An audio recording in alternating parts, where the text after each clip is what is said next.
Durante la Alta Edad Media, los grandes estados europeos vivieron un periodo de fragmentación política y territorial que llevaron a muchos de los territorios más pequeños y dependientes a integrarse completamente en los crecientes grandes reinos medievales.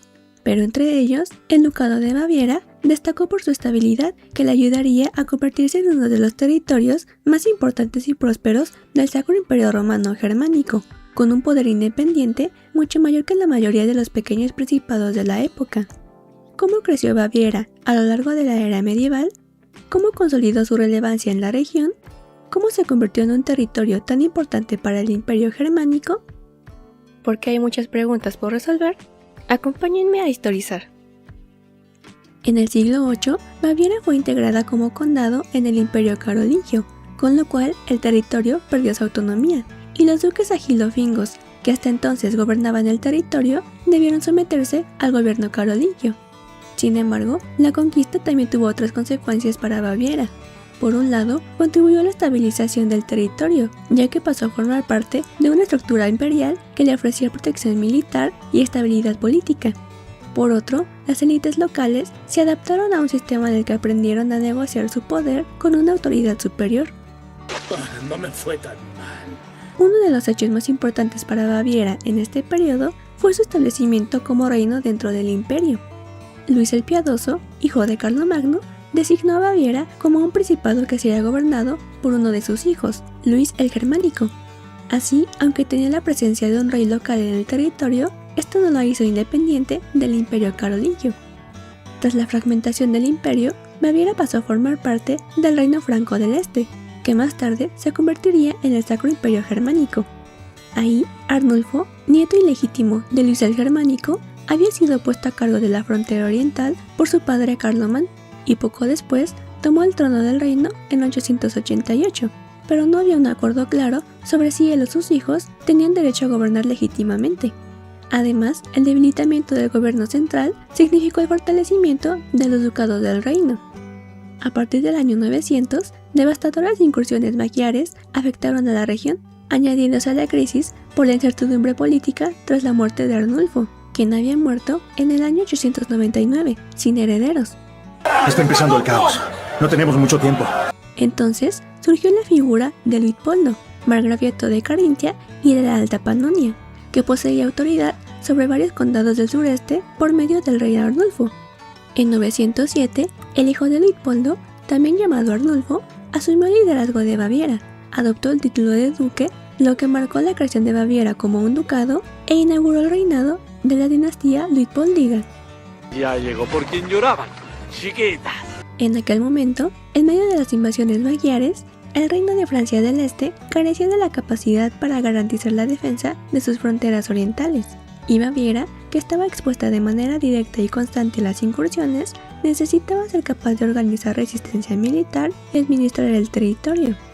Arnulfo consolidó su autoridad apoyándose en la aristocracia local y en el poder militar.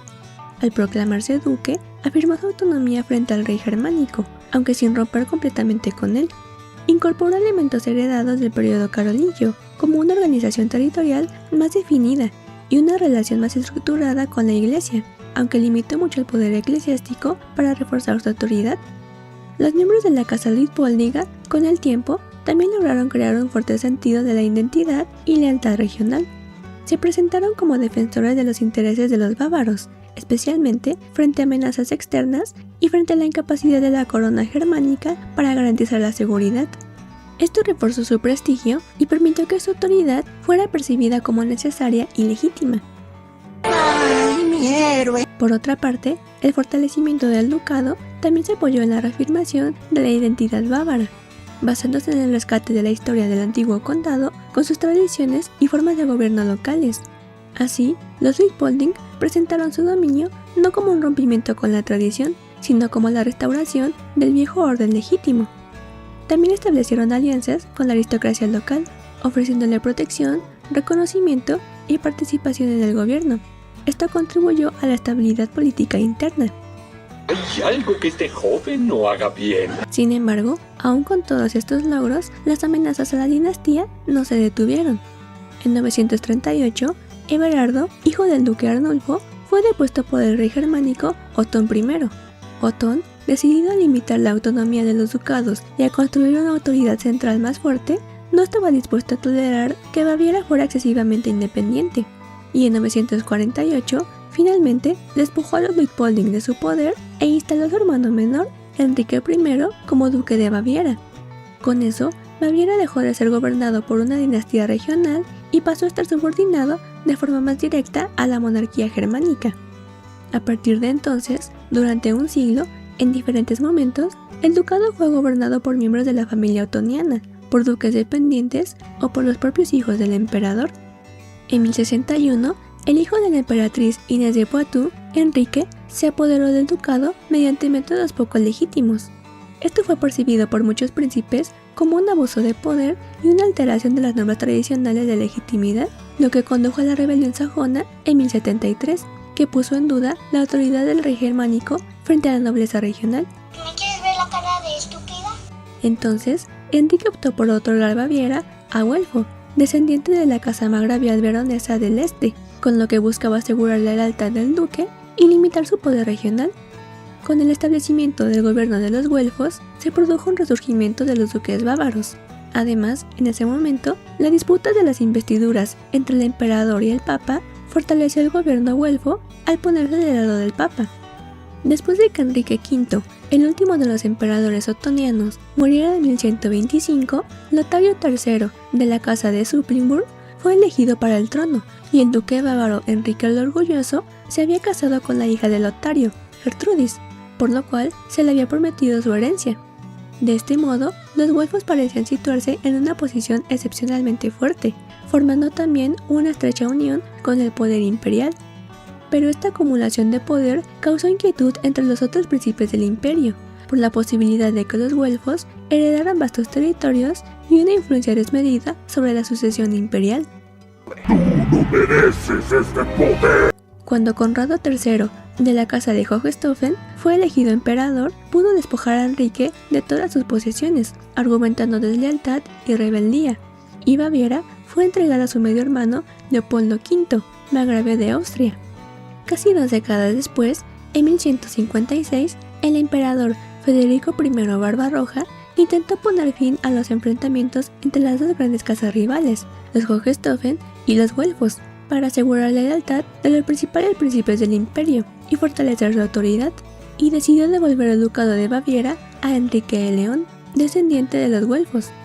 Con eso, Baviera pareció fortalecerse aún más, ya que ahora el duque poseía tanto este territorio como Sajonia, lo que lo convirtió en uno de los príncipes germánicos más influyentes del imperio, y el duque aprovechó su posición para reducir su obediencia al emperador, retando su autoridad en numerosas ocasiones. Esto fue tomado por el emperador Barbarroja no solo como un acto de deslealtad, sino como una amenaza directa al orden imperial. ¡Esto no era parte del trato! En 1180, Enrique León fue depuesto y despojado de sus principales títulos y posesiones, lo que marcó el final del dominio güelfo en Baviera. El ducado de Baviera fue concedido entonces a Otón I de Wittelbach. A diferencia de los güelfos, los Wittelbach no contaban con posesiones tan importantes, lo que los hacía menos peligrosos para la autoridad imperial y al mismo tiempo más dependientes del emperador. A partir de ese momento, aunque el ducado perdió territorios importantes, a cambio ganó estabilidad. Los nuevos duques se centraron en consolidar su autoridad dentro de un territorio más reducido, reforzando la administración y cooperando más con la autoridad imperial, lo que redujo las intensas rivalidades entre las grandes casas aristocráticas. Aunque durante los siglos siguientes dentro del ducado existieron conflictos y divisiones territoriales, en el siglo XVI, bajo el gobierno del duque Maximiliano I, se alcanzó nuevamente la estabilidad y el orden, gracias a una serie de reformas administrativas y financieras. Esto le permitió al ducado desempeñar un papel destacado, especialmente durante los conflictos religiosos de los siglos XVI y XVII, con lo que incrementó su prestigio y su influencia política. Y en 1623, Baviera fue elevado de ducado a electorado, consolidando así su posición entre los territorios más importantes del Imperio Germánico.